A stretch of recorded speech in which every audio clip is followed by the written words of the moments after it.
बंधुगण पूर्वर आम एफआईआर संपर्कित किसी विषय आलोचना करते। एफआईआर कौन, एफआईआर किए लिखिपर, एफआईआर कहीं दि जाए, तार उद्देश्य संपर्क में जानी। आज एफआईआर परवर्ती समय होता तदंत संपर्क में आलोचना करिबा। एफआईआर रजिस्टर हेबा परे पुलिस थाना रे एक केस नंबर करते। यही केस को कोर्ट को पठा जाए। पुलिस जे कौन मामलार तदंत करती ताहाकू जनरल रजिस्टर बा जीआर नाम रे एक रजिस्टर रे रेकॉर्ड करा जाए। यही जीआर केस गुड़ी को अभियोग पत्र भावे कोर्ट रे प्रस्तुत करा जाए। जीआर केस गुड़िक मुख्यतः मजिस्ट्रेट कोर्ट रे शुणाणी हुए। यह पुलिस तदंत करी कोर्ट को चार्जशीट बा फाइनल रिपोर्ट प्रदान करिथांती। तदंत करिबा समय पुलिस केतेक विषय को गुरुत्व देइथांती।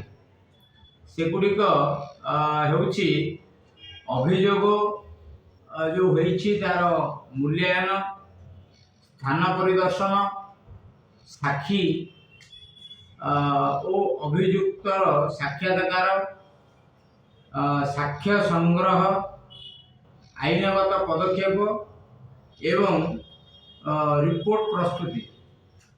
एफआईआर रे थिबा समस्त विवरण सत्यता और गंभीरता सहित अभियोगकारी संपर्क करी घटनार अधिक विस्तृत विवरणी ग्रहण करिथांती। घटना घटिबा स्थान को पुलिस जाई तदंत करती। साक्ष्य संग्रह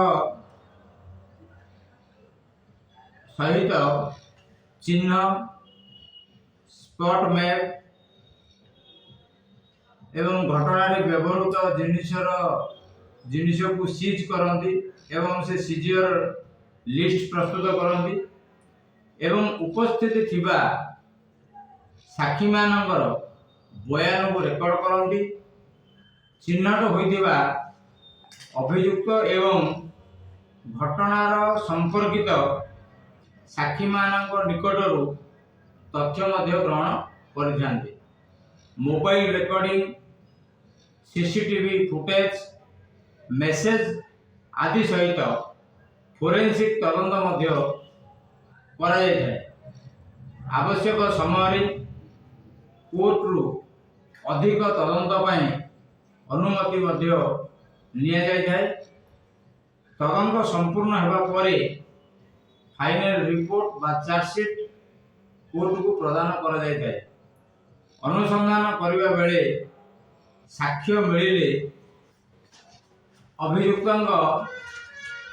विरुद्ध में चार्जशीट दिया जाए। कौन सी साक्ष्य न मिलिले मध्य क्लोजर रिपोर्ट बा फाइनल फॉर्म कोर्ट रे पुलिस द्वारा दाखल होता है। एफआईआर